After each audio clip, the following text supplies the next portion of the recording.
Officer, আমি একবার দেখা করতে চাই। Will you please allow me?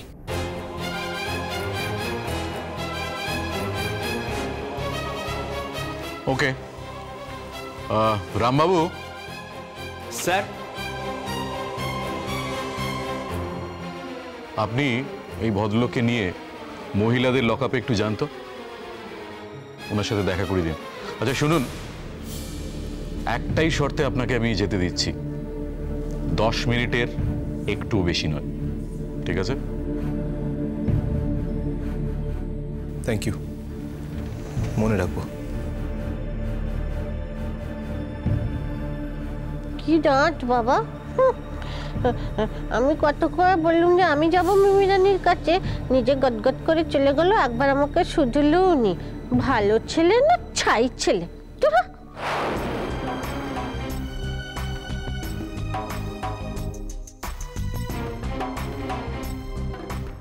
মেজো কাকিমা, আমার তো খুব ভয় করছে গো। জুডো আবার এর মধ্যেই গিয়ে মিমির কাছে ছাড়াছাড়ির কথা বলে বসবে না তো? হ্যাঁ গো, ধর্মেশ হইবে না ভূমি, ধর্মেশ হইবে না। ও যদি এই কাজ করতে পারে তাহলে ওপরে একজন বসে আছেন যিনি ক্ষমা করবেন না, কিছুতেই ক্ষমা করবেন না। আমি তোমাকে বলে দিলাম, দেখো ধর্মেশ হইবে না, কিছুতেই ধর্মেশ। শান্ত হও, শান্ত হও, চুপ করো। শ্রীময়ী, তুমি একটু চুপ করো না প্লিজ, একটু চুপ করো। জুডো আসলে আমি আমার মেয়ের সঙ্গে দেখা করতে যাব, তারপর আমি বাড়ি যাব। তোমরা প্লিজ একটু চুপ থাকো, চুপ থাকো। কুটনিটাকে মেরেছো কেন গো? হ্যাঁ, কুটনিটা এসে কুটনিগিরি করতে, মহা বদমাইশ। ওকে আমাদের মিমি রানীর দুঃখ দেখে এসেছে নাকি? এসে হেটা কি মজা হচ্ছে সেটা দেখার জন্য। শয়তান কোথাকার। রাঙা পিসি, চুপ। ভূমি প্লিজ, তুমি ওর সঙ্গে মুখ লাগাতে যেও না, থামো একটু। ওগুলো সবাই জানে তুই কি জিনিস। হ্যাঁ, এই তো 2 মিনিট হলেই পুলিশ বাবুর কাছে থানায় এসেছিস। ওনাকে জিজ্ঞাসা কর না তুই কেমন, উনিও বলে দেবেন তুই কেমন।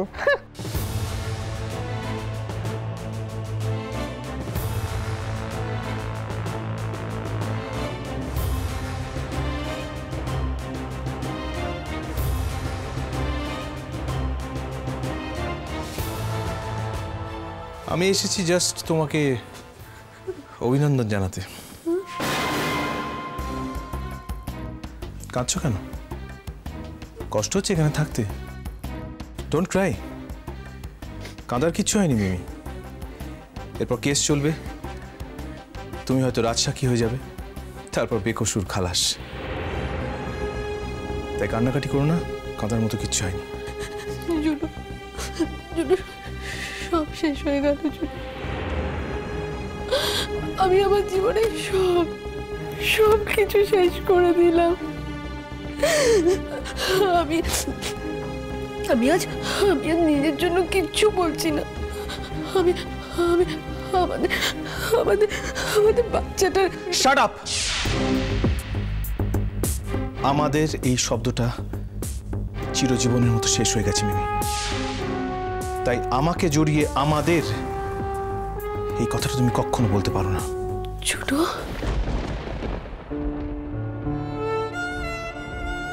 আমারই ভুলটা আমার। আমি তো এটা আগে থেকেই জানতাম। আমার আর তোমার সম্পর্কটা আর থাকবে না। আমি তা নিজের হাতে শেষ করে দিয়েছি। কিন্তু বিশ্বাস করো, আমি আমাদের বেবির কথা, শুধু আমাদের কথাটা বলেছি। বলবে না, বেবিটা আমার, আমাদের নয়।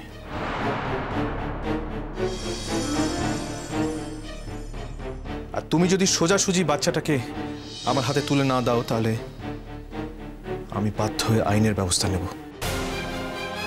কি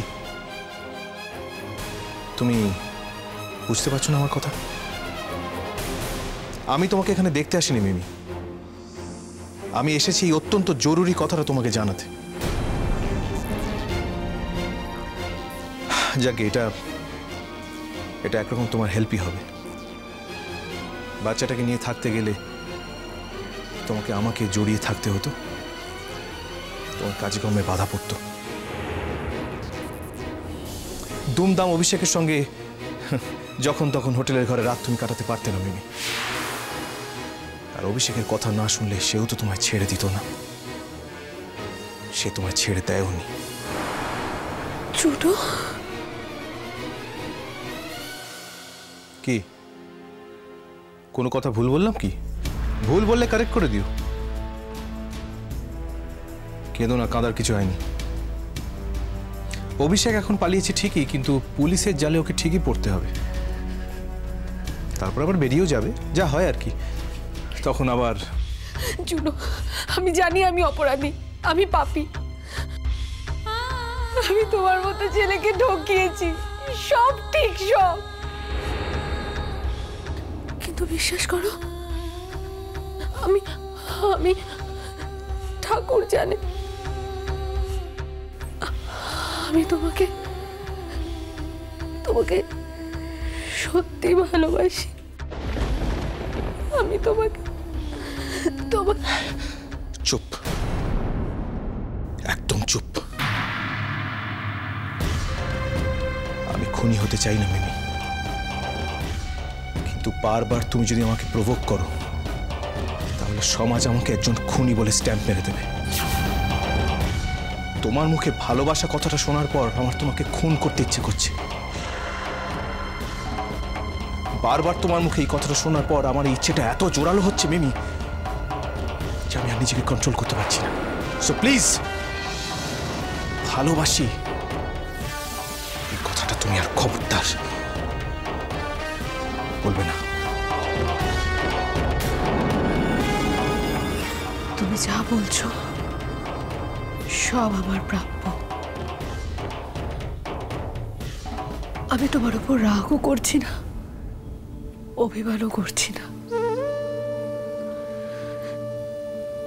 পুলিশ যখন আমাকে ধরে নিয়ে যায় তখন আমি আমার বাড়ির লোকদের বলে এসেছিলাম, এ জীবনে আমি আর কোনোদিনও আমার মুখ জুডোকে দেখাবো না। আমি আমার সাথে জুডোর সম্পর্ক নিজে হাতে শেষ করে দিয়ে এসেছি। আমি এগুলো বলে এসেছিলাম জুডো। আমি জানি তুমি এখন আর আমাকে বিশ্বাস করতে পারবে না, তবু কোনোদিনও যদি তুমি কাউকে জিজ্ঞেস করে তাহলে দেখবে। কেন আমার এত বড় ক্ষতি করলে তুমি মিমি?